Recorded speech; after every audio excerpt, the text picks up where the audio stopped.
welcome to Bonehead. Are you ready? By the way, I should have said before welcome to Bonehead. Are we good to go? And immediately we start screwing up. All right. We're rolling. What? Welcome. That's right, Limp Bizkit still rocks. You put your kung fu grip on him, John. Put your kung fu grip I'm on not touching him. He's got foot and mouth disease. Everybody was... And Lyme disease. And perhaps the bubonic plague. And a bad case of halitosis. Did he? West Nile now, looks like. I didn't tell you to quit. Welcome to Bonehead.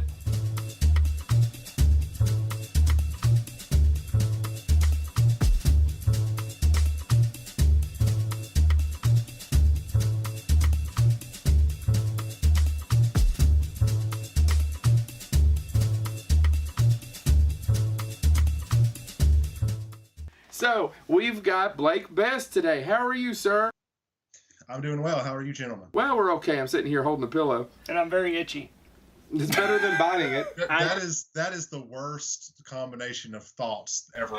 For our fans out there, Chad was at a lake and was bitten by many, many ticks. And those many tick bites are very, very itchy. Turns out... Have you tried putting calamine lotion on them? Doesn't work. Well, of course, you have to be special when they don't. Turns out he's allergic to Mother Nature. Did God want him to survive? Allergic to Mother Nature, or I guess. Tweet us at Bonehead and give us your opinion on whether Chad should have survived. I guess parasitic arachnids are technically Mother Nature, but. Well, yeah, we're all part of Mother Nature, Yeah, technically. true. We're all, Yeah, y'all want to get back to this? No, Whoopi Goldberg. Thank you, James. I appreciate it. Anyway, we have Blake on the thing. On the Was it the Whoopi line? Goldberg? Is that It's the what you Whoopi said on the line? Goldberg. You know, she was the voice of Gaia, Yeah. Mother Earth on. Captain And she Planet. played Guinan Yeah, that's on Star Trek. That's all true. Yes. Can we get back to? Later on, we're going to have Mick Strawn on, and you guys are going to talk about your book, and you're going to talk about the Kickstarter they're starting. Now, Maybe if you stop drifting into whatever the hell it is you're doing over I was there. gonna say right now, favorite ring. Mine was heart. Mine was fire. What does that say about me? Anyway, Joe's was wind. Because God knows he's got a lot Of of course it. it was. I hope a tick bites you. Too late. too late. Yes! Anyway, back to what we were saying. So we've had you on the show previously.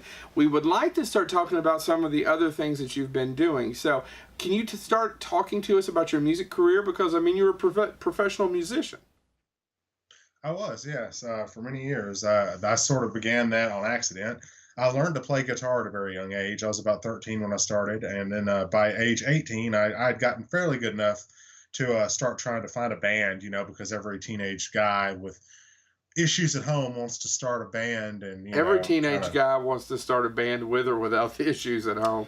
Don't you think? Well, okay, the issues, let me put it this way. The issues kind of pushed me off in that direction a little bit harder than most other people. But yeah, so I started a band, and that kind of didn't work. And then I went to college, and then I started a band while I was in college, and then that did work. And then I did some work as a session guitarist. I went and played on records and played for metal groups, Christian rap groups. I did some country work. I did some songwriting, sessions with some artists, and just to help develop their sound. And then my band got signed. We were a metal and hardcore band, sort of in the same vein of melodic stuff like Killswitch Engage, Shadows Fall, Seven Dust.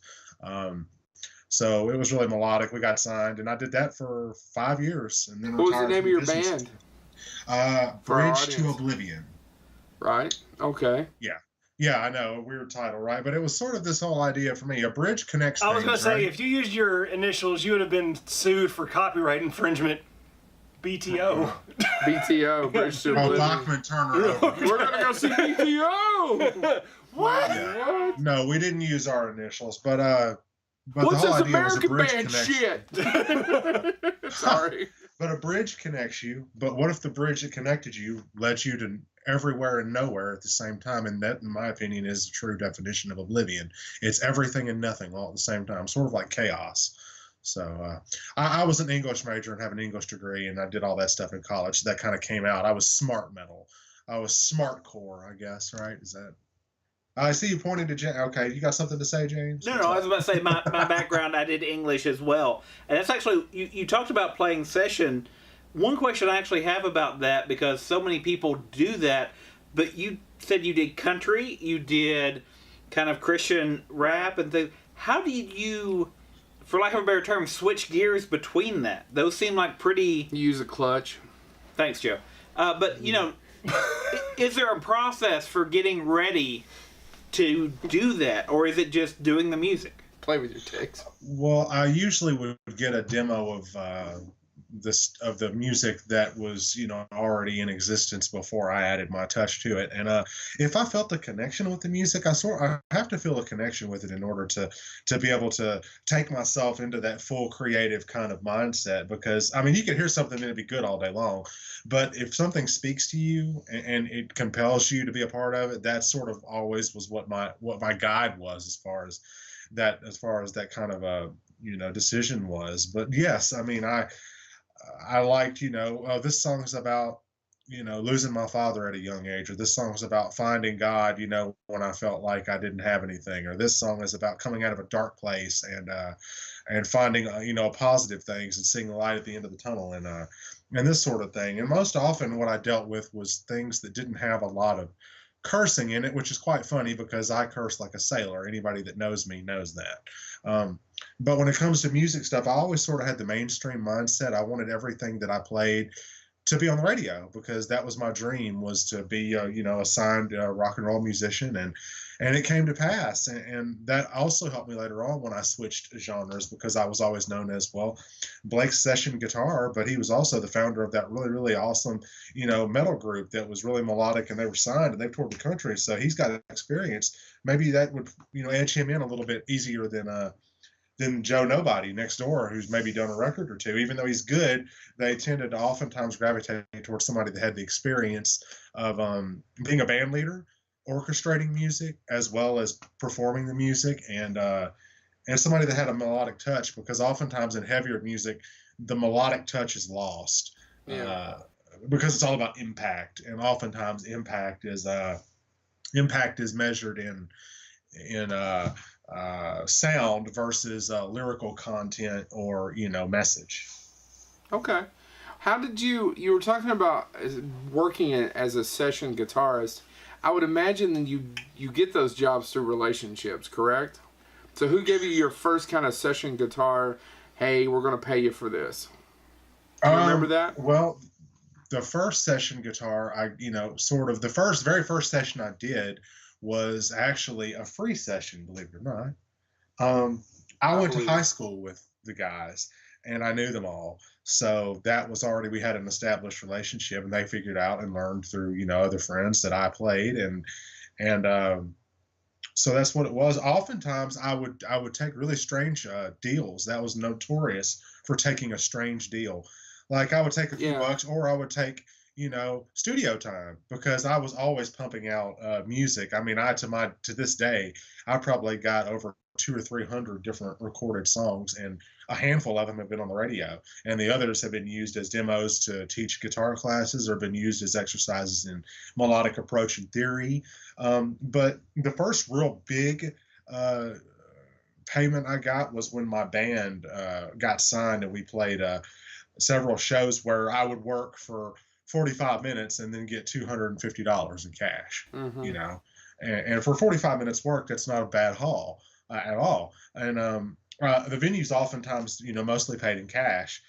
So it wasn't like I had to take it to the bank and get it, you know, deposited and, you know, wait for it to roll over, you know, and cash a check or whatever like that. So I oftentimes would get paid in cash, and I always played a lot of shows in conjunction with each other. I was at one point playing 7 or 8 shows a week. And I was playing bass guitar and doing backing vocals and songwriter for another group that was just a modern rock outfit, sort of in the same vein of Coheed, Cambria, Nickelback, sort of that kind of thing. So I played bass and did backup vocals there. So I was playing in 2 groups at the same time, and when one band wasn't doing shows, the other one was.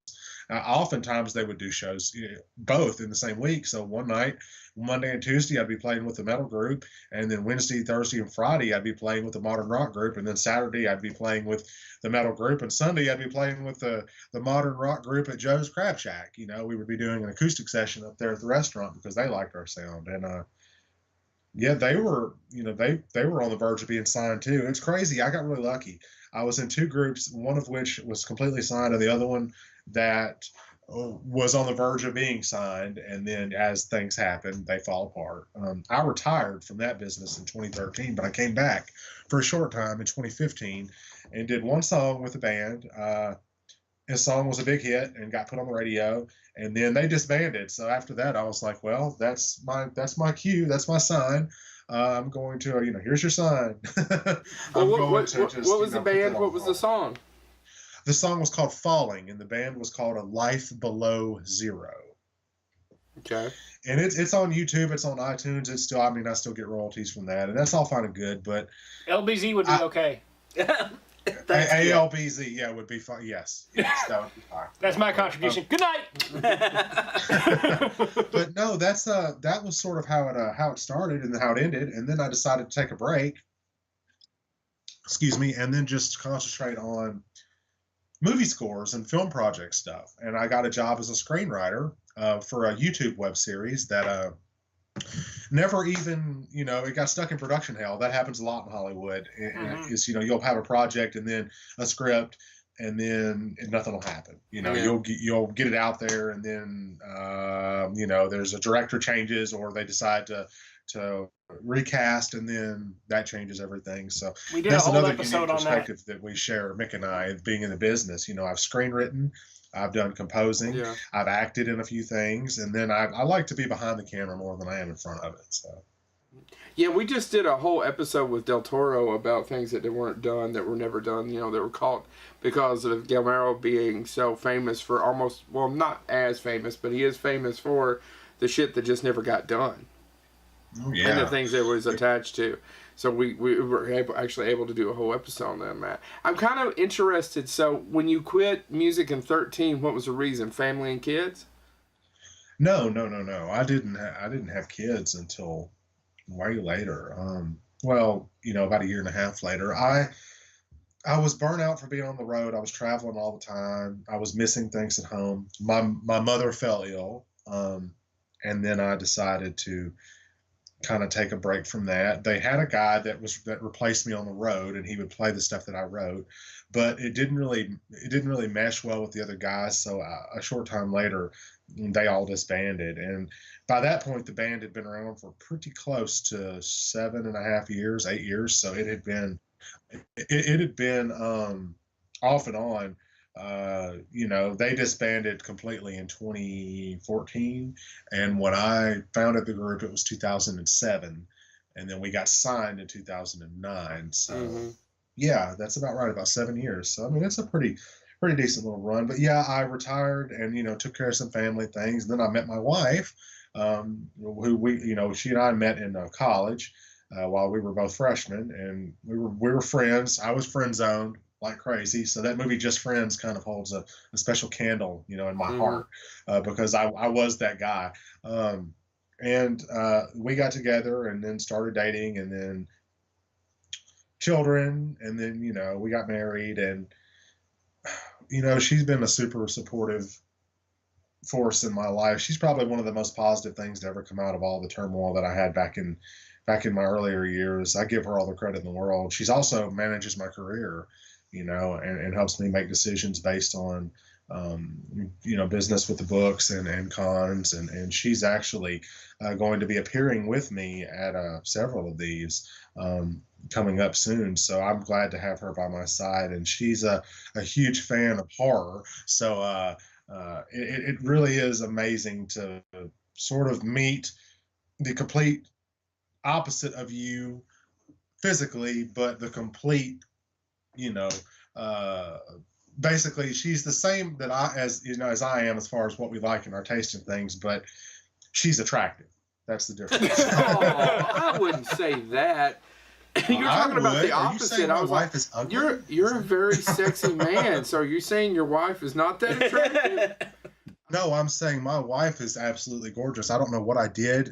God must have looked down at all my hardship and said, well, you've been through enough. Let's put something really awesome in your life. And that's sort of how I always looked at it, because growing up how I did, I never thought anything like that would ever happen to me. Yeah. Because that wasn't the norm for me. I grew up in a an aberration of a life. So I guess that's why I gravitated towards horror, which we talked about in the in the other previous episode that we did together. But yeah, that's sort of where it went, and I did some composing and stuff, and then I still fool around with it, but mostly I write now. So. Well, you were just talking about cons, so why don't I see that you've signed to do a few of them? What are you going to be doing? Well, I'm going to be doing CreepyCon. CreepyCon is in Knoxville, Tennessee. And do these people need moderators? Sorry, keep going. I said, do these people need moderators? I suggest if you would like to go, hit them up. I will provide you those links after the show. I suggest that most people don't want anything to do with me except for 2 cons, but keep going. But CreepyCon, this is the second year that it's happening. It's based in Knoxville, Tennessee, and it's got a huge buzz about it. And I was aware of it before. So I had seen posts about it, but really didn't know much about it. And then I kind of contacted them, and I was like, well, I have this book coming out and all that, and they were very gracious to have me as a guest, and I'll be there with Naomi Grossman, who played Pepper in American Horror Story. Uh-huh.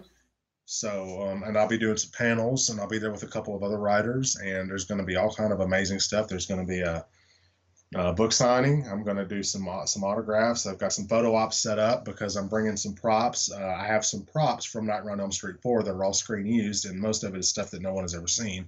So I'm bringing those items with me on the road so that I can do photo shoots, with those, and people can pose for photos. And then I'll sign anything that you bring, copies of my book, pictures, body parts. I've been asked to do that. So within reason. I saw to that. our podcast crew, Joe is pushing to his biceps. What bicep? Do you know what bicep is? Pecs. Yeah. Biceps Peck. My name is Peck.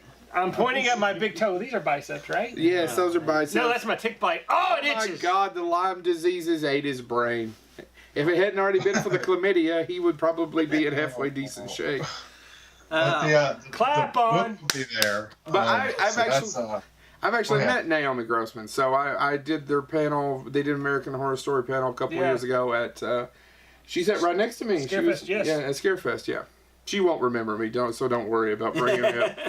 You go. So you remember that fat guy that was sitting next to you? But anyway, so you got CreepyCon, and you'll be doing some photo ops and signing some books and all that. What else do you have? Is there another con? I've got a planned appearance. I can't go into a lot of detail on it, but it's Vegas is where it will be. The last time I was in Vegas, we were aware of what happened there. Yeah. Is that Vegas of the Lost variety? Yes, Chad. Yes, that is. I bet you there's another Las Vegas in the United States. I'm sure there is, Chad. There is another Vegas. There's China Vegas. So I am sorry that I was unclear on that. That's okay. That's what we're here for, brother. The last time I was in Las Vegas. And that would be in the state of Nevada? Nevada. I was inducted and did all that fun stuff and did a book signing and some autographs and stuff there. So I imagine I'll be doing a little bit, more of the same this time. Yeah. And then I've got a couple other ones, and I reached out to Scarefest, but. Let me clear this up one more time, and it's not a clear for you, but for our guests as well, or for our listeners and our watchers. We have zero input on anybody that gets to come to Scarefest. When did I ever ask you to be You did not. It's not for you, sir. It's for the people who are listening and watching that tend to ask us. Oh. Does that make sense, Blake? It does make sense. I was just like, wait a second. No. Was a little strange. If it were left up to us, it would look like a bunch of it would be a bunch of writer-directors and production people. Yeah, because to me, the writers are the ones that create that world, and we talked about that the last episode, is the writer creates the world, and and I'm fascinated by those people.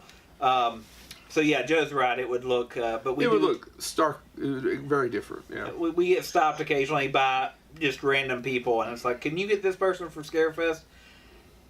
No, we don't have a say. Oddly enough, Comic-Con's bigger, but I don't get it. I get it for but not as much as I do Scarefest. But that was just for our audience. We would love. I would think it'd be great to have you and Mick back at Scarefest. Yeah. Oh, I would like to. And like I said, I kind of came at his request last time. I wasn't originally going to come, and do the convention. And then I had some friends show up, and then I brought books with me on the off chance that, I might sell some and somebody might like some. And I ended up doing a book signing right outside of Robert's photo op area. So then I was like, okay, well, and then Robert, of course, Robert and I always spend time together. So then I went upstairs with him and Mick, and then did all that. And then I met you after, Joe. Yeah. And my wife, you'll remember, she was escorted out by the security because they thought she was some rabid fan. And they grabbed her, and Robert Englund said, put her down. I do not. I don't remember that. Was that during the panel? That was right before the panel, and then right after, a group of guys, they grabbed me as well, Joe. And then I said, I'm with them. And Lisa Wilcox and Robert Englund said, that's Blake. He's one of us. Put him down. Yeah, I don't remember. It was a cluster, and so many things went wrong before that panel, and I ended up getting yelled at over a couple of things. If it makes you feel any better. It doesn't. Probably doesn't. It probably doesn't. Everybody got to spend more time with Robert Englund than I did, so. Well, I will be sure and give him your regards. I owe him a drink. We were going to go out and have a drink and some dinner last time, but his table, as you well are aware, 6 and 7 hour lines there. So yeah, we talked for just a brief few minutes, and he told me a great story about he and Tarantino, and actually the person who took his attention away from me, and I didn't know him yet, was Mick Strawn. Because Mick has to take it. He has to be the center of fucking attention. You know what? I'm telling this, and I've not told you all this, but in retrospect, it was Mick Strawn. I didn't know it at the time because this long-haired dude comes up and gets his attention and goes, Robert, this is blah, blah, blah. I know. Will you sign his glove? And he had a Freddy glove, and he was signing it for some kid that Mick was trying. And now that I know Mick, I'm sure whoever he was doing it for, he was trying to be a kind, wonderful human being. But Robert and I were having a conversation. Joe, what did you say about a glove? He got a glove signed for some kid. Yeah. It wasn't some kid. Robert signed my glove. Oh, you son of a bitch. Robert had been trying to sign something for me forever, and it just didn't work out. Would you be kind and pass that to me? Which one? The one that's signed. My wife just popped into the office. You'll see her. Oh, yeah? She can come on camera if she wants to. How you doing? She kind of hates the camera, but this is the glove you're talking about, right? Yeah. He's got a third arm! Oh, my God. That's it? Is that the one he got signed? I thought it was for a kid. No, it wasn't for a kid. It was for me. Robert always wants to sign something for me, and I haven't had anything signed by Robert prior to this. So Robert and the rest of the cast signed it. I've got Ricky, Amanda, Andres, Danny, Alice, Mick. They all sign it. I mean, they'll sign. That's kind of how they just sign whatever I want. And it was really nice of them to do it. And my wife thought it would be a good idea for my birthday to do that. But they said you could say hi. Hey, what up?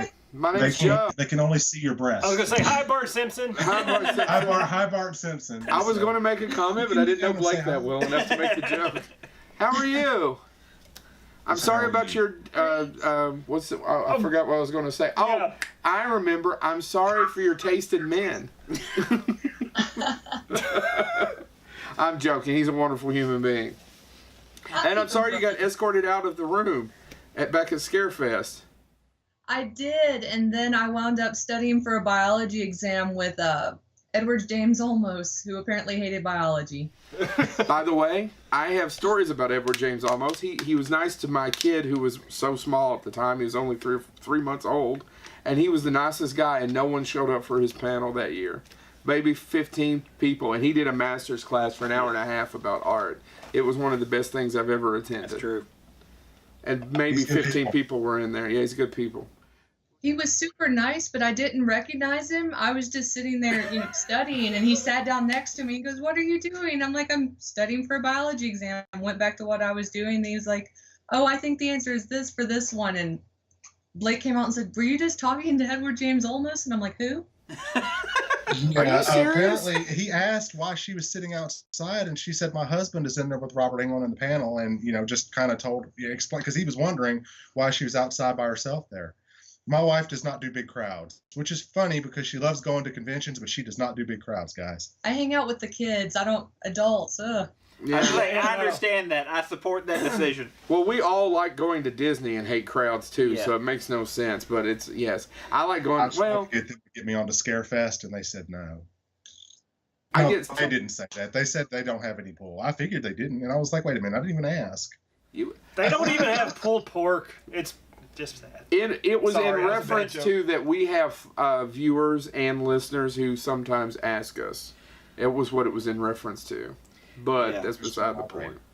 Oh. And Yeah, Joe was that very happy bearded guy who basically tried to just like attack Mick Strawn after the panel. He tried to jump his bones. I saw it. I mean, he is hot, but if I knew, I heard something about you have a nice ass, and then it was a. That you may have actually said that. I may man-on-man have actually happiness. said that. I That don't does know. not sound like You me. probably actually could have said that. That may have actually happened. I'm so, not going to yeah. say that didn't happen. I mean, I don't remember that. Go visit them. Oh yeah, there was a story about Waffle House, guys. My wife and I took Mick out before the convention for breakfast. He met us. He said, "Why don't you guys let me ride with you?" Because he's cheap. So he rode with us. I can see and that. Waffle House. My wife put some jelly in her purse or whatever to take with her, and he was like, "God damn it, Lisa, you stop stealing jelly!" And then everybody dropped their plates and forks and started looking at us. Oh, I got a better one. I've had a What? gun pulled on me at a Waffle House. Oh, that's not good.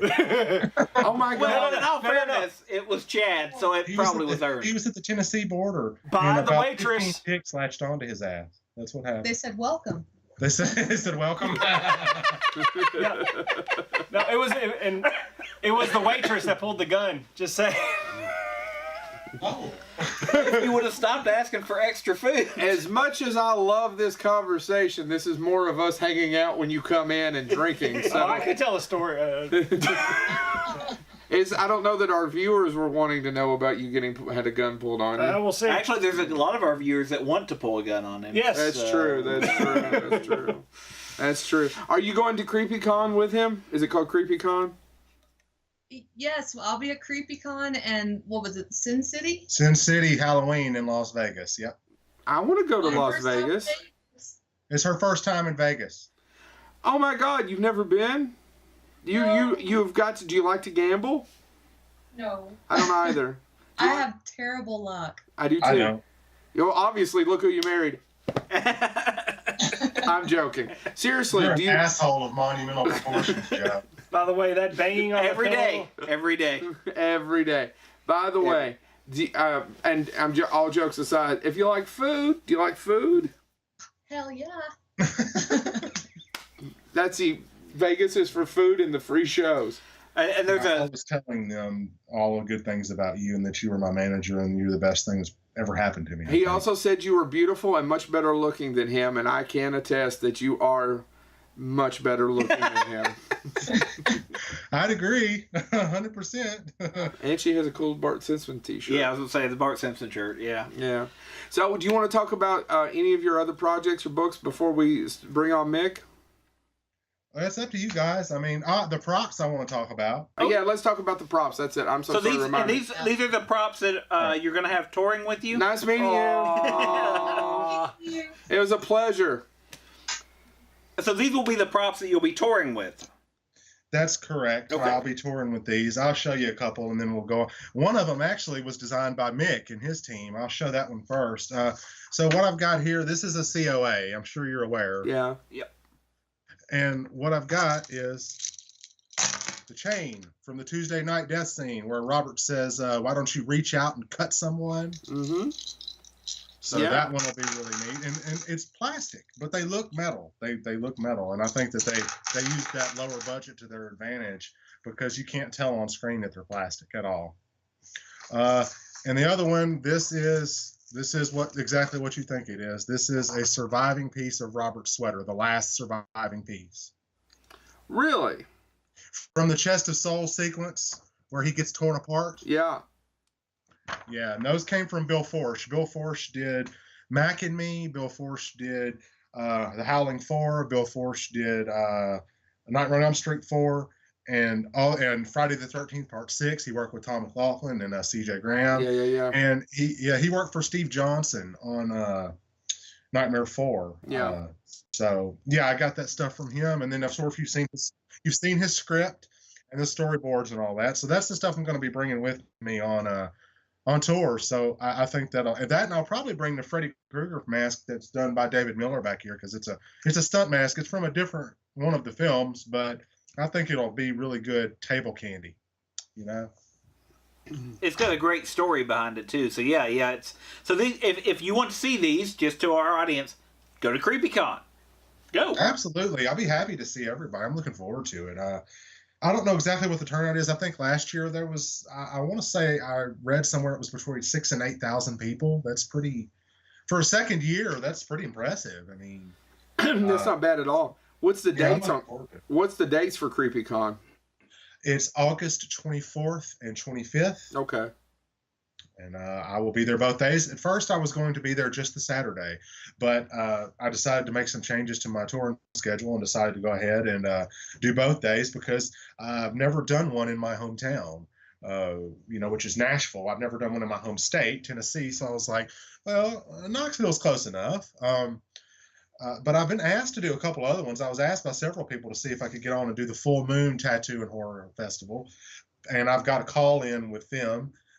So that I could find out about that one. I would love to do that one, because they always get cane hotter. This year they've got CJ Graham from Friday the 13th Part 6, and they've got Steve Dash, who was the potato sack headed Jason from Friday the 13th Part 2.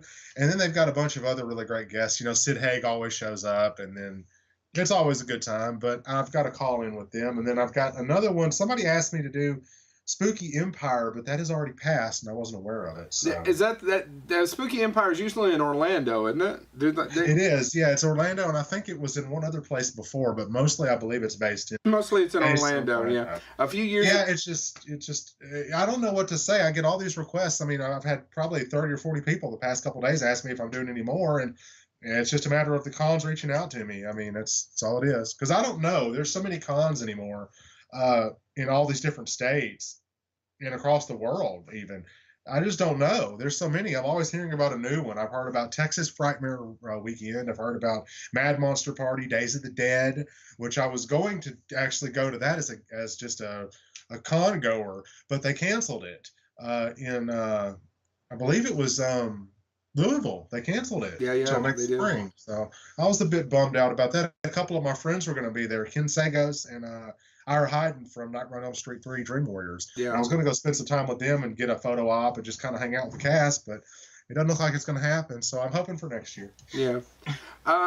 Texas Frightmare is really one of the big ones. It's been around for quite some time. So that's you're probably like us though. You'll do most. I mean, the Boneheads will do any con that'll basically take care of us. You know what I mean? If you'll get us there or whatever. Right? Yeah, that's the same. And some of these things, I mean, usually I get I make an appearance fee, and then I usually what I ask for is accommodations to stay, because it's not always easy to get a hotel. No. Especially that close to con time. But yeah, that's just, just again, it depends on what the arrangement is with the conventions. But yeah, I would love to come out there and hang out, and I would love to do Scarefest. I put in a call with the booking at Scarefest, and I just haven't heard anything. And now Scarefest is going to be, I believe, a weekend that I'm not going to actually be available now. So I was like, I was going to be available before, but now I've got another con coming up. So it looks like I've got 3 to 4 more on the horizon before the end of the year. And I just, they all want to happen at the same time. And I can't make it happen, I wanted to go visit with Robert and go do one with him, but he's not doing the same ones I'm doing. He's doing Mask Fest, Horror Hound Weekend, and a couple of others. And then everybody else is sort of doing their own thing. Mick has done Crypticon in Seattle. Yeah. And he did, I wasn't able to go to that one. And then he's done a few others, so I'm sure he'll be telling you more about his stuff when he comes on. But if you guys want to call him, I feel like I'm a little on the boring side, and I don't mean to be. No, you're not boring at all. No. Did you read the books? No, it's on my queue of $45,000. That's exactly what you said the last show. Brother, I'm not amused. He is this small, and he looks like Chad. Hey, Chad! I like the business. Of getting it on. Getting it Well, on. eventually, like I said, it is an award-winning book, and I hope that you guys will at We some will point take it out of your eventually queue. read it. James has read most of it. So we're going to, and Haley has read it all. Thank you, Haley. You're so You're awesome. welcome, Blake. You're welcome. All right, so Some of us have follow through. we're going to take a pause, get Mick on, and then we'll continue the episode in a second. Hi, we at Bonehead, due to court-ordered community service, have to do a public service announcement. Remember when we took that week off? Anyway, because of this, we feel the need to talk to you about making sure that you don't incriminate yourself or others, but also be wary of ticks. It is tick season, and if you've been watching the episode, you know the dangers of ticks. Dangers such as bites, but also, since they've been sucking on Chad, Chadism. What is a Chadism? I don't know, but if it's contagious, do you want to be like Chad? Does cocaine kill it? No. Oh, No. Then We're pretty sure after exposing Chad to several different substances through the years, nothing can kill Chad. So if you think about it, if Lyme disease can be spread by ticks, can Chad be spread by ticks? Is it worth the risk? Do you want Chad spread over you? So be careful out there and watch for ticks. Thank you. And don't let Chad spread on you. Is that enough community service? Can I go now? Where's my Dad said Christ? Where's my orange juice and vodka? So welcome to Bonehead. Now we are joined not only by Blake, but Mick as well. How are you doing today, Mr. Strawn? I am just giggles. Have you completed your Steve Jobs voodoo doll? Steve Jobs. Wait. I don't know why it came out that way. Wait, there is more to the story. Okay, so really quick, to give everybody, you were on the phone with me, driving 2 hours in God's country to find an Apple Genius store bar something, right? Your phone kept going out after we were talking about our fathers. No shit. By the way, it wasn't even about the movie business, remember? It was about our fathers. I was talking about my dad flying, right? Right, and I'd been talking about my dad, and then the phone finally was like, I give up. I'll call you when I'm done or something later. And then I looked down on Facebook, and he's been kicked out of the Genius Bar. Correct? You were forcibly removed. Absolutely. I was 86 from the Genius Bar, and I'm not kidding. I was absolutely dead sober at the time. It was the weirdest thing that's happened to me in a long time. I have to say, and it continues on with the irony of my life. Yeah. That the only bar that I could get kicked out of only has Apple people in it. So here's the addendum to that story. I came back in and I thought, well, I'm going to be the most clever human being in the world, and I got a Lenovo phone that then died within half an hour. and so I go in there and I say, yeah, it's got two really bad problems. One, it continues to hang up on people just like my iPhone did. And when you plug in the jack, and I showed her, you have plugged in the jack like this, and it just falls out. And I go, you know what? This usually only happens after John Holmes has been around. The diggler. And I almost got kicked out of that phone store. did they fix it? You know what? You're not going to believe this, but they said, well, we can give you another one. And I go, well, it seems like that's kind of an engineering problem, isn't it? And she goes, oh, no, it's not an engineering problem. Here's a Galaxy X7 or here's a Galaxy X8 that you'll just love. And she took her headphones on a brand new Galaxy 8, plugged it in, and John Holmes had been there again. So you're not going to believe this. I actually custom ordered an iPhone 7. Because you know what? Here's the thing. I always know who's screwed my iPhones, at least. It was, and people at Apple have small penises, so at least it's not going to mess up my jack. So this one doesn't have one. So after this episode airs, you have your rotary phone ready. Yeah. Because Steve Jobs' ghost is going to come and take away all your iPhone access. He's going to have to go to the Old West. Morse code. Yeah, no. My wife, Telegram. Pony Express.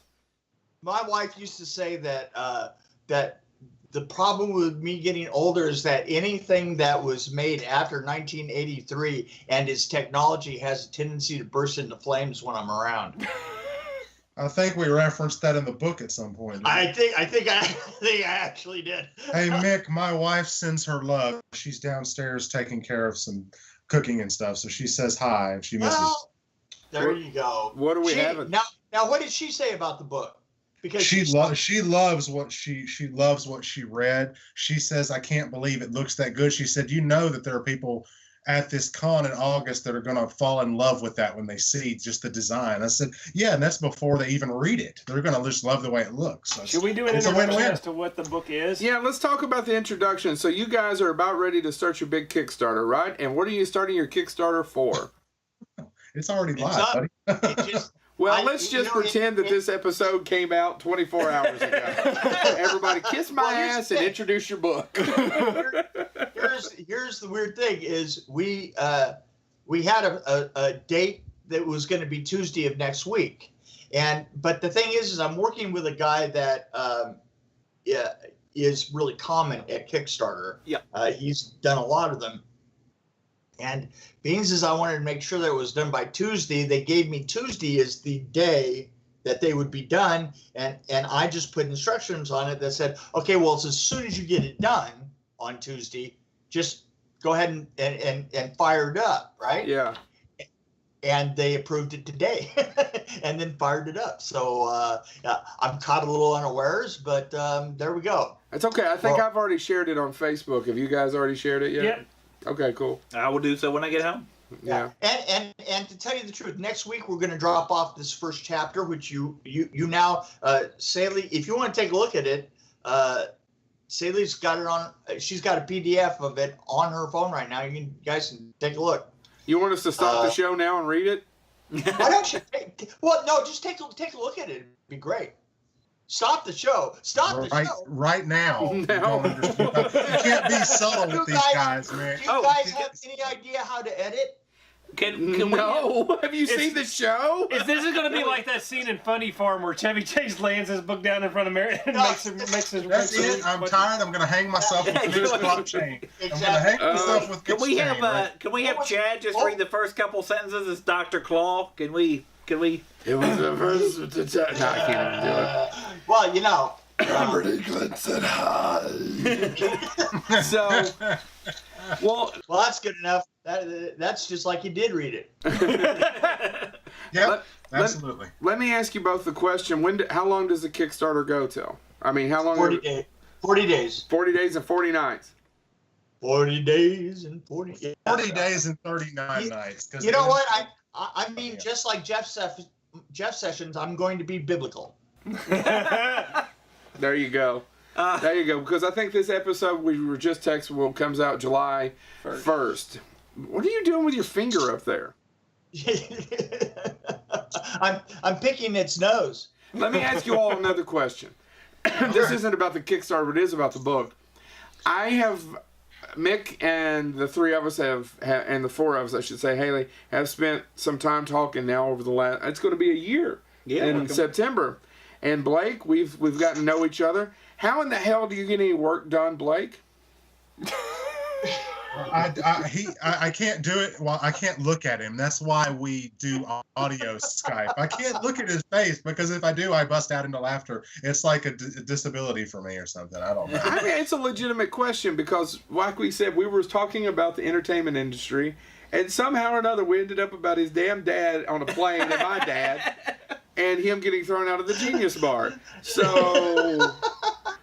Did you see that picture he posted after with the skull on his head? I told him, I said, wow, you get thrown out of the Genius Bar and you're like a new fucking man. Yeah, nobody saw my post about did Godzilla poop on him. But Yes. Well, we saw it. We just chose to We chose to ignore it, yeah. wait. You have to understand that this was concept art. The idea was this, and unfortunately, I don't have a picture of the back of me because the back of me has a rib cage. You can see the skeleton's rib cage and its head, and you get the idea that it's throwing up on me. And it's if you look closer, you can actually see all the little pieces of bone. oh, The idea is this: is that it is a skeleton. And here's the thing: I learned something that year that I'm never going to do another costume again because I don't understand Halloween. Because my idea is that Halloween should scare you, and not in a goofy gag way, in a way that I would scare you. And here's the problem. Can you do that again slowly with your finger in your mouth? There we go. I need an Here's adult. the problem. I need an adult. I went into a store with that outfit on. And, well, it's because I really couldn't get it off because basically we had glued it to me.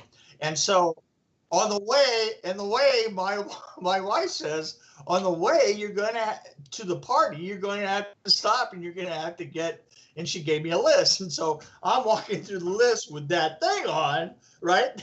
It's, and I turned on the candy aisle and there's this Mexican family, and they are, it's a mother and all of her kids and her grandmother. And they're about halfway down the aisle. And the kids turn and they all see me and they scream at the top of their lungs and run and then split two different ways. And the mother is looking at a bag of candy and she's going like this. She looks to see her kids go. And then she looks back to see what they saw. And then she screams and she runs and goes around the corner too. and then so I look at the grandmother and the grandmother looks up at me and just, small curled and she just very quietly looks, "Get back, Diablo." That was it.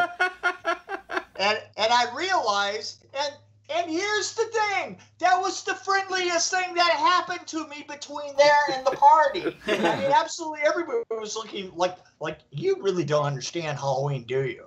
That it would be sort of like it was akin to like thinking to going and killing your neighbor and carrying them around over your shoulder on Halloween and thinking that was Halloween. Yeah.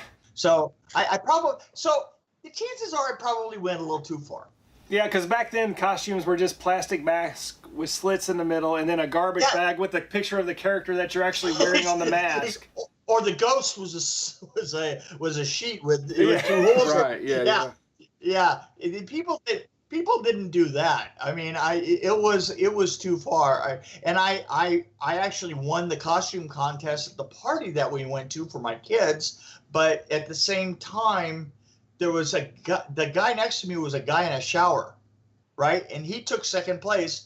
And the thing is I really would just as soon have had him win because everybody was afraid to look at me and they were all gathered around him going, "Oh, wow, this is a wonderful contraption. You got water that comes down and everything else like this." And I'm standing like 15 feet away and they're just like going. By the way, that's the look I get everywhere I go. Yeah, you do. Well, that's really disgusting. I mean, honest to God, that's disgusting. And I was like, wow. So technically, I won Halloween that year, but And you beat Ralph Macchio. I just gave up. I gave up the title. I retired it. So back to the book. I'm sorry. We were talking about the book. No, you're fine. What it was is back to the book. How long have you guys been writing? How long did it take? We're For our about audience. 5, 6 months, something like that. Yeah, I started a little bit beforehand, but that's because I already had Steve Johnson and a couple of other ones done. But yeah, about 5.5 months. Yeah. Yeah, and getting the interviews has been so much more work than I thought it would be. I mean, tracking people down and the thing is a lot of these people are people that I know and at least know me, and still Right. at the same time, it was 30 years ago, and this is and they're all over the United States. A lot of them, have careers that have gone on and stuff. And a lot of them, they had to see the film first to even remember it. Because and it was funny because once they saw the film, they came back to me going, "Wow!" And you'll see. I mean, Blake has seen. There's an amazing amount of enthusiasm for it, but it was a long time ago. Yeah, you and I talked about this the other day because we were I was complaining to you about getting guests on Bonehead, and then you were making me kind of feel better about having such a hard time with people you actually knew getting back to you. And one of the funniest things you said was, and you told me to stop doing it, was the scariest thing you can say to anyone over 50, or you said it's close to this, was the word Skype. Yeah, right. It scares them. So like Right. I told you, is you have to get the dial-up section of Skype because the recorder is set up on your side, right? Mm-hmm. So you use the recorder on your side, but you use the dial-up stuff, which is going to cost you 3 cents a minute, by the way. Yeah. And here, I'll tell you, this is how much I use that. Instead of going Skype to Skype, I use the 3 cents a minute, and so far I've spent $37 at 3 cents a minute. Which is it's a hell of a lot of minutes. And that is a lot of minutes.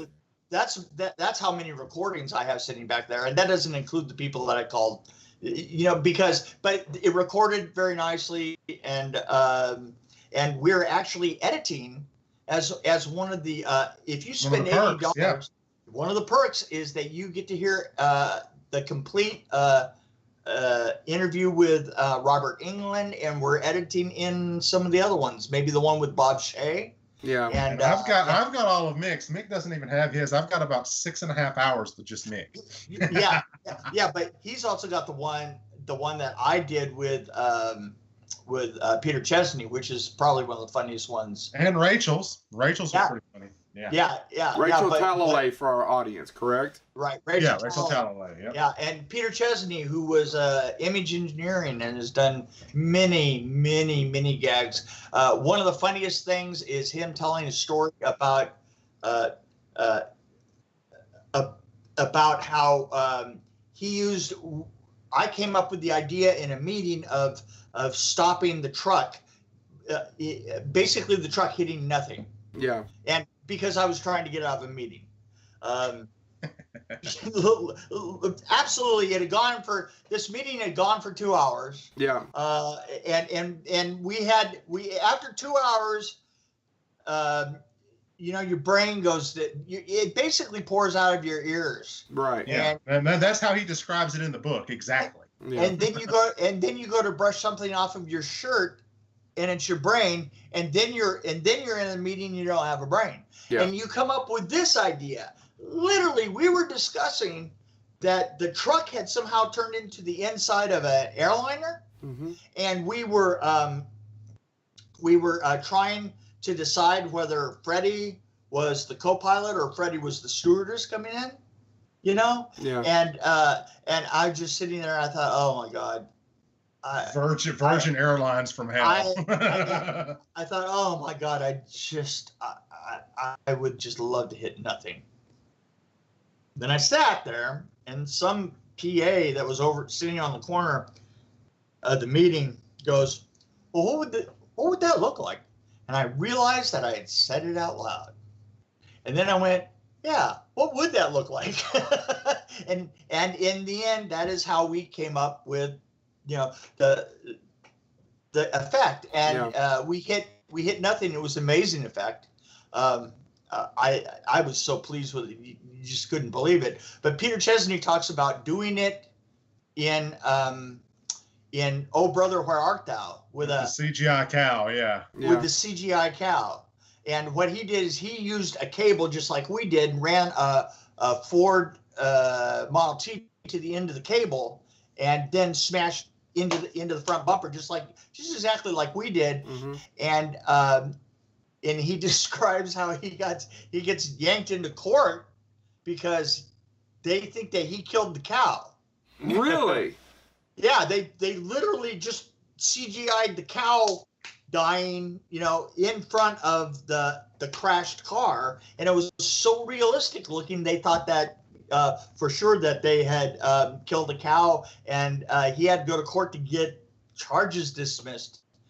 Didn't PETA come to set to watch them do that? Yeah, I had to come in and prove it, and life is just so full of stupid sometimes. It is so full of stupid, but at the same time, I can see how that's aggravating, but a huge compliment all in the same time. Oh, yeah. Right?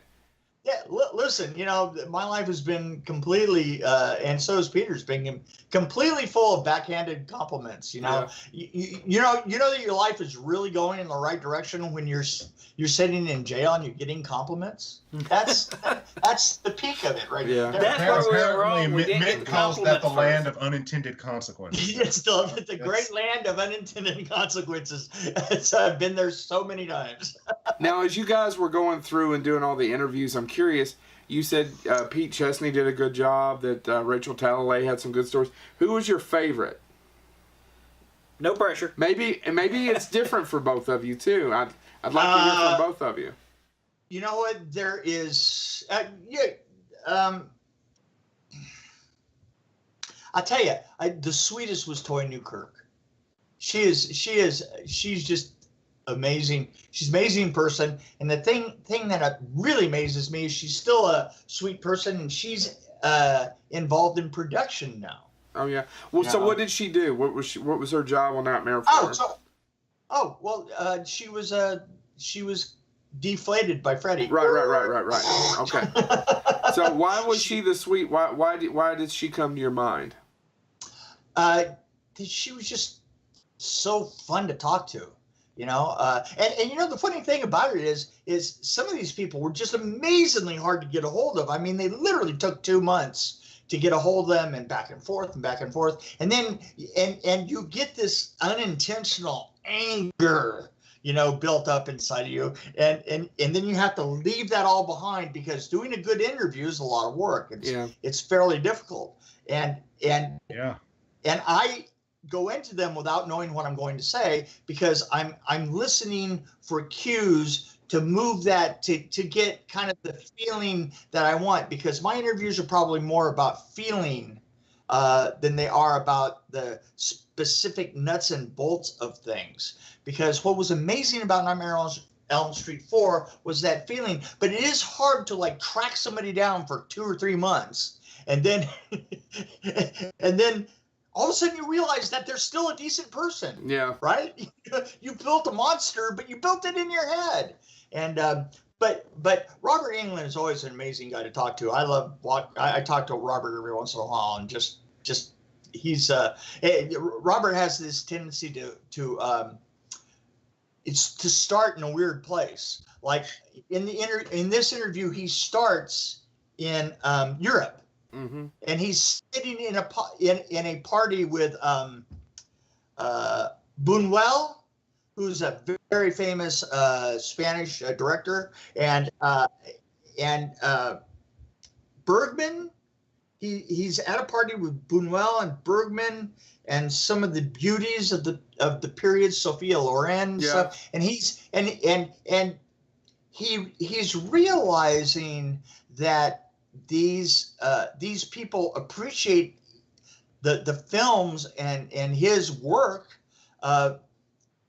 not as a horror film. They don't see it as being because let's face it, doing horror films in the 80s in LA puts you right below lawyers and barely above porn star actresses, as far as as far as social stratus right. and so forth. You know, I mean, we were the lowest of the low, and he realized that it wasn't that way in Europe, right, and that someday, you know, people would, you know, appreciate it, and he stuck to Freddie, but he starts the tale over there and just winds it around. He starts the story there like 8 years before Nightmare on Elm Street 4, and sort of takes us through the steps, getting to the film itself. And another thing that I've discovered is that a lot of what everybody is talking about are almost everybody on that film had done something, and for the most part, many things they had done for New Line Cinema. You know, they worked on any one of a number of the Nightmares, or they had, like Rachel Talalay, or they had worked on, you have Rick Barker, who worked on Nightmare on Elm Street 3, and then The Hidden, and then worked on Critter. He also worked on Critters 2, and there was quite a few elements of family that I'm going to put back into the book, into a new chapter. I'm rearranging, you know, to just give you a feel of what it was like to be in this incredibly dysfunctional, lots of fun, but, you know, this weird family. Yeah. But I would. I also like talking to Lisa Wilcox. Amazing thing is the editor. His name's Michael Canoe, and if you look him up, he's done some really big stuff. Yeah. And he made some incredibly good points. And then I was talking to an entirely crazy man who did the promotions for it. His name was Kevin Benson. He's one of the craziest mothers in the world. You know, it's been a lot of fun. I have to tell you, I think that I have approximately, actually Kurt was telling me that I'm at about 44 hours of interviews that I've had people cold through, and we've gone through and edited them down. That's great. Hey, Blake, so who's been your favorite one so far as you've been working through this? Well, so far I've had four favorites. Mick is probably number one because Mick is hilarious, and you feel like when he tells a story, he takes you there. You're right there in the middle of Valencia, or out there in Canyon Country, when he falls out of his car and slithers into the office and locks the door on everybody for 20 minutes so he can wake up. Because he had that talk with Rachel at the beginning. Rachel came to him and it's like, where do you want to do the movie? Do you want to do it way the hell down here? Do you want to do it 10 minutes from your house? It's up to you. And he's like, 10 minutes from my house, you know? So he tells these great stories about all the things that happen, and there's so much. And it was a lot of fun. And I have to give him all the props because he had an idea for a Nightmare 4 book. I had an idea for a Nightmare 4 book, but it didn't come together like gangbusters until we put those ideas together and became a team. And I have to give him all the credit for that because, you know, he's my partner, but he's also my boss. So that's really kind of interesting kind of dichotomy. But he's number one. Robert, I haven't listened to his all the way through, but Robert actually, Mick said, by the way, Robert's busy, but he sends his regards to you. Robert and I go back so many years, and getting Robert and I and Mick together over drinks would be one hell of a party. Yeah, let me tell you. Right. But outside of that, I think Bill Forsh and Nick Benson and Rachel. Great. Yeah. And it's funny. I don't think that Rachel remembers it as well, but she's always fun to talk to. she's really, honestly, she's the one that actually at my sister's funeral, she came up to me and she said, you know, you ought to think about your legacy. And this is 4 years ago, and I go, what? My what? Did you say legacy? And she says, yeah. She says, look, just don't take just look around a little. You know, and there's a truth in Hollywood that you when you're in there, it feels like it's a huge factory that you never know. it's kind of like working construction in a way, Right. because the jobs come and go, and you leave these big, huge pieces of yourself that you've built, and you don't even think about it as you're walking away. You have all these plans that you're reading, and these, maybe you design the house. In my case, I would have designed the house and all right, and I would take my pay at the end of it, and I'd walk away and wouldn't think about it.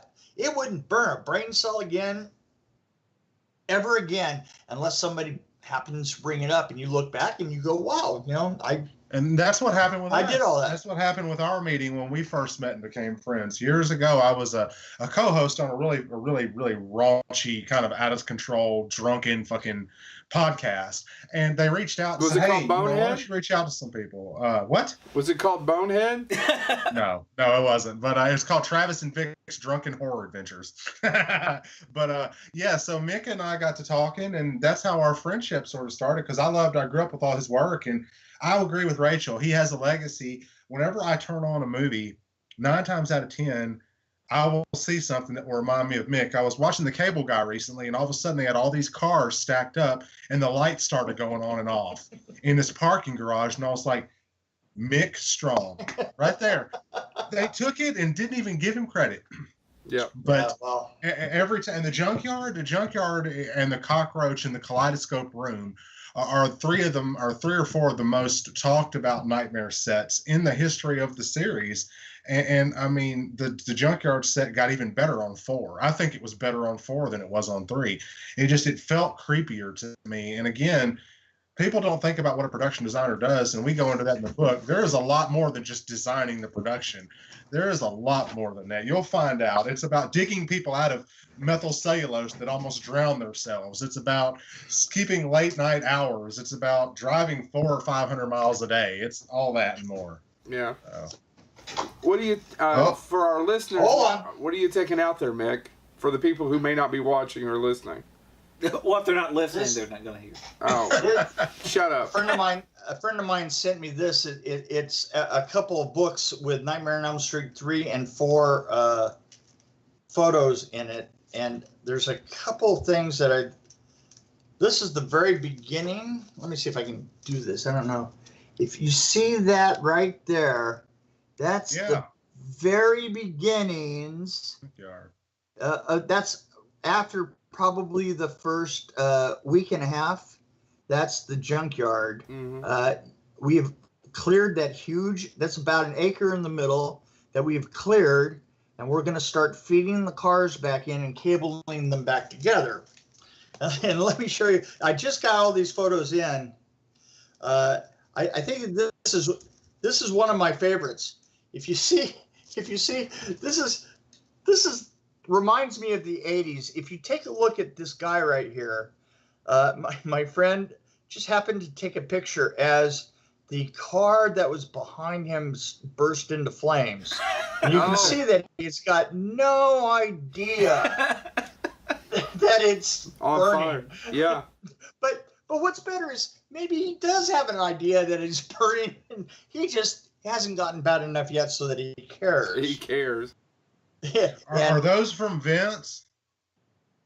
Yeah, these are from Vince. And this is an amazing picture. Very difficult to see, but that's 197 matchbook cars. Let's see if you can see it like that. Yeah. That's a little better. That's a model. That's the model. Literally, that model stood in the middle of all of this. Yeah. Through the whole, and it actually came out exactly like that, enough, so much so that we could make a model.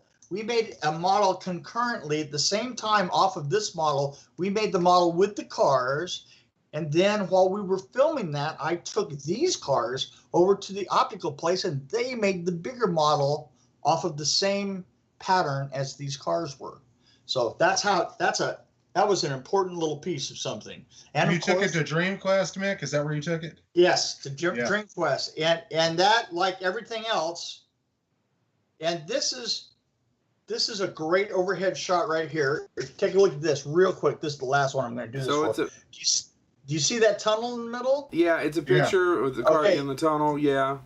This is an overhead shot as we're building it, including we're just about starting to load in the frames for the cars that block off Kincaid as he's running. Yeah. And that's one of the hallways, or one of the quote unquote hallways, and because I wanted to lie, this is the, you see the wood there? Yeah. Okay, that's the beginning of the crack in the ground. Mm-hmm. And there's a device that goes over it that actually opens up the crack so that we can see it in the wide shot there. So that's for Freddy's resurrection sequence, Joe, when he comes up and the bones pull back together. You know, I'm sitting here looking at this and all the practical effects, and what was going through my mind, and we've talked about this before, and I'm not throwing off on Blumhouse or any of that, but, you know, horror films are basically become not low budget, but zero budget for the most part films now. Right. Very, but you know what? And obviously some money was spent there for some practical effects. Right. I probably spent about $1 million. It's in argument because a lot of the money that I spent, I actually went and gave it to other departments in order to beef them up, because you can't make something in a vacuum. Yeah. I had to make sure that not only, and this is something that people don't think about a lot, but you know, if you're the production designer and you spend $1 million and they don't get it on the screen, that's your fault. It's not the fault of anybody but you. Right. And so if I had to take 0.1, if I had to take 100,000, spread it around so that, you know, other departments could get the right lights, or they could get the opticals right, or something like that, by God, I would do it, you know? Yeah. Because we were everywhere. I mean, we were all over LA. One thing I wanted to say, because the Kickstarter, when this airs, will be still going on, and we definitely want to direct people to that. But one of the things that has came up before, as we've talked to Mr. Von Schally and some other people, is that Kickstarter seems to be a way to go for people that are creating these books and these stories, because you don't have to wait and you don't have to let other people edit out the story you want to tell. Well, you know, this is the other conversation you and I had the other night. Remember? We just had that. It's because there's no middle. There's no middle anymore with a publisher. A publisher is going to turn around and take your manuscript or whatever, you know, all your hard work, and they're going to give you a lowball $1,000 and say, well, thank you very much. And as soon as it makes such and such and such and such, then you're going to start to get royalties over and above that. And they have lawyers and everything else to make sure that never happens, right, even if it does happen. And at the same time, creative accounting. Exactly. And at the same time, what used to be called vanity presses, which were for old ladies that, you know, wrote a book about, you know, the history of their family or their little town, and they wanted to be a published author, so they would buy 100 books and you know, sell them around the town. You know, this is way beyond that. All of a sudden, these presses have become popular, and people are learning how to base what they earn on 1,000 books, right? In other words, for 1,000 books, I can make a little bit of money. We can both get some books to take with us to the cons and to sell off, and you get some really interesting stuff. I mean, particularly, I think in our case, this is pretty cool stuff. Right. You know, otherwise, I don't think this story would get out. You know, the world is becoming about smaller pockets of consuming and smaller pockets of creativity. Well, that was one of the things too that I wanted to say was, in talking to Mr. Von Schally, one of the things that he talked about, one of the projects that he's had done and has had done for quite some time, is going to come out eventually. And he talked about, because I talked to him, because he mentioned it when we talked to him, and he said that there. Click! What are you doing? Stop it! Thank you for. He's cutting out the mic. Who? You aren't you? I'm not doing anything. No. It's the chain, you ding back. I don't have a chain. I'm sitting right here. I don't have anything. Who's got his chain? Nobody's got one. I've been yanking myself. I was gonna say, oh, Joe took my joke. I'm done. Stole it. Okay. But anyway, I think the Kickstarter and programs like this have stopped that wait. That, you know, the publisher decides when something comes out, and that was something that we talked about there, was that fans would get excited because they would hear something was coming, and in some cases it's been 18 months, 2 years, and I think what's exciting to me about this being through Kickstarter is you all will be able to get feedback from fans and get it in their hot little hands quickly. Why did you say hot? I agree. This is hot little hands. I agree, and we're going to move along as fast as we possibly can. We've got everything that we need now. We've got the photos collected. We have the stories collected. We now have a template for the look of the whole thing, which is going to be very graphic and very. I think you're really going to like the look. Yeah. I tried to make this fun and humorous and interesting, and not very scholarly, which is probably a pretty good description of my life. I mean, except for the fun and interesting part, yeah. Love you. But did you see that sucker snuck up on you? Loving kisses. I think, though, that's actually the best part about it is because what I've found is when people aim for scholarly, they miss it. And it's often the true stories that are much more scholarly. Yeah. Well, every time I aim for scholarly, I have to get a tissue and clean around the toilet. Ooh! I can't believe we went there. Too soon. I can't. He worked on Boogie Nights, for Christ's sake. There was giant rubber penises being thrown at him.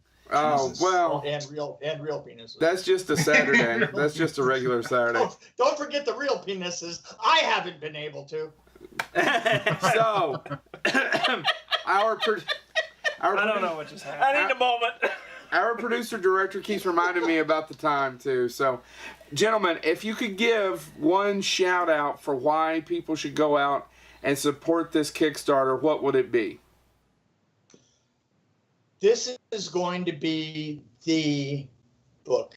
This is going to be the book that you want for Nightmare on Elm Street 4. It's going to have the feel of it. It's going to have that circus look of it.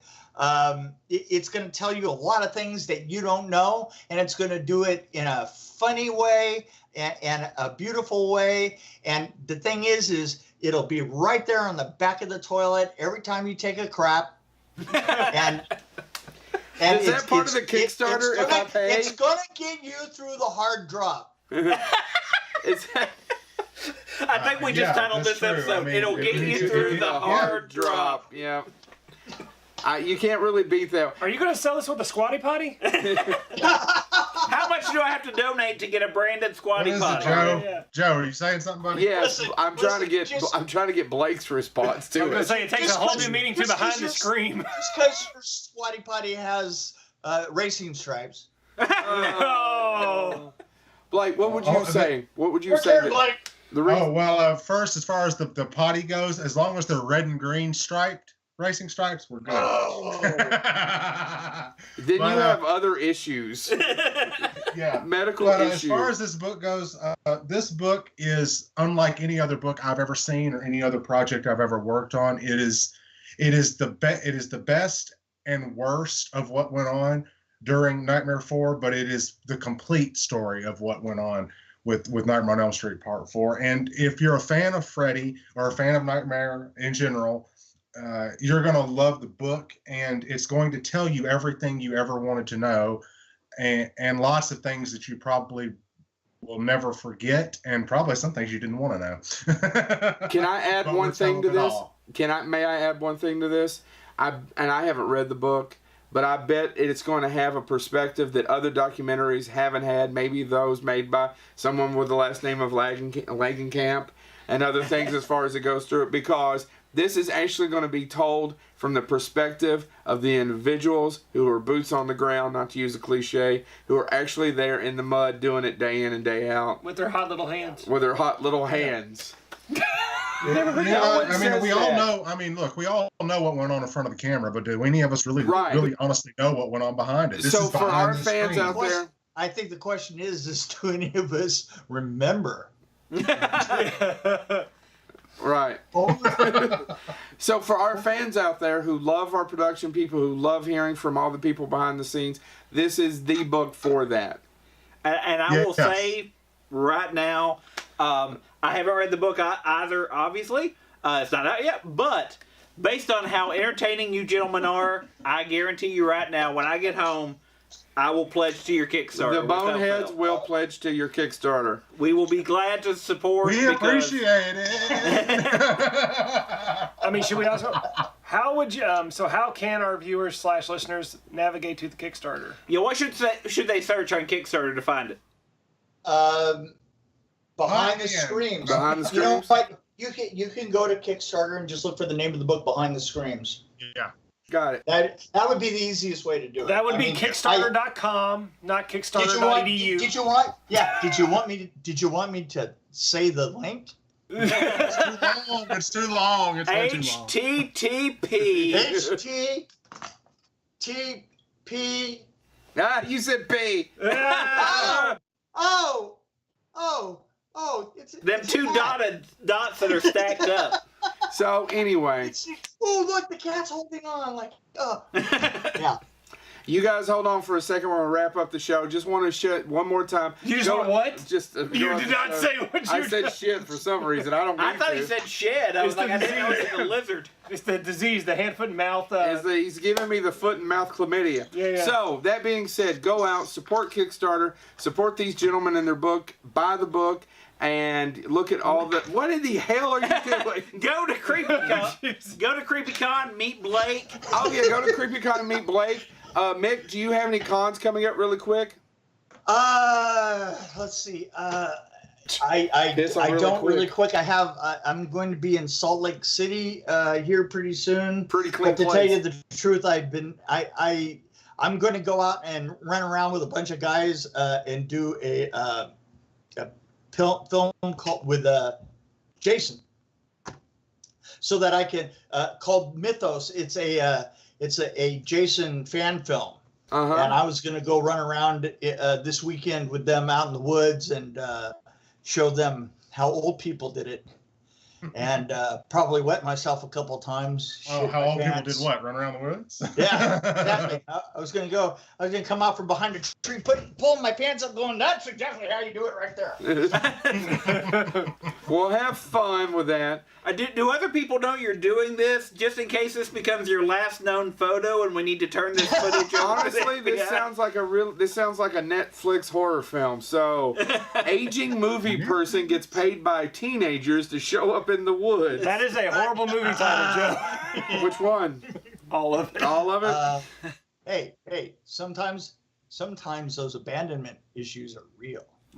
Truth. That being said, one last time, Bonehead people, subscribe to us on iTunes, SoundCloud, and YouTube. Check out Dream Warrior Review also as well. It's a wonderful podcast with your friend Kurt Thomas, right? Yes. Kurt Thomas, yeah. Yes, Kurt Thomas. Check out Blake's websites, correct?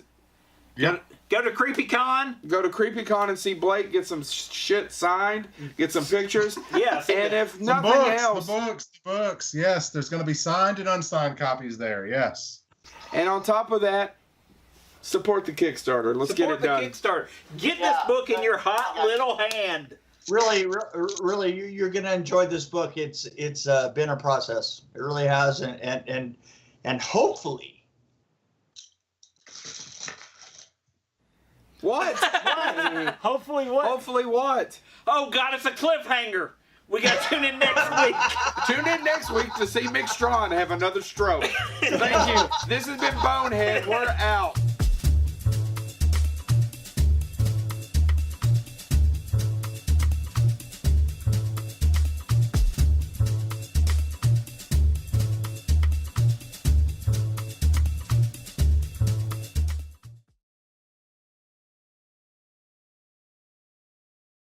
Anyway. Oh! I am James Thomas, part of Bonehead, and due to some court-ordered community service hours, we're going to do a public service announcement. Remember when we took that week off?